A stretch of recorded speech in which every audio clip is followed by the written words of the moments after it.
When I first walked into the new wing of the City Museum, I stopped dead.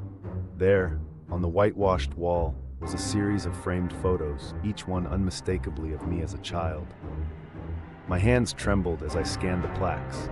They listed dates, locations, even little stories, but none of them matched what I remembered. My parents, when I called them, denied any knowledge of these moments, insisting I'd never owned that striped sweater, never been to that summer camp, never had a birthday at that ice rink. But the proof was right there, staring back at me, and there was one photo in particular that seemed wrong. In the center of the exhibit was a picture I'd never seen before. Me, perhaps 6 years old, grinning on a carousel horse.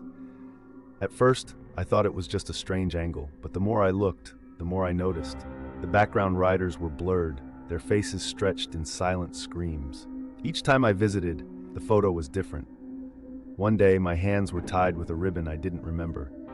Another, a shadowy figure loomed behind the horse, close enough to touch my shoulder. Nobody else seemed to notice the changes, not the staff, not the other visitors. Desperate for answers, I started photographing the exhibit every day, comparing the images at home, but the changes never showed up on my phone. The staff grew uneasy with my questions, and one afternoon, I returned to find a new plaque below the carousel photo. It now read, "Gifted by the family of my name." I never told anyone about the museum, yet someone was updating the information as if I were part of the exhibit itself. Last night, I dreamed of the carousel.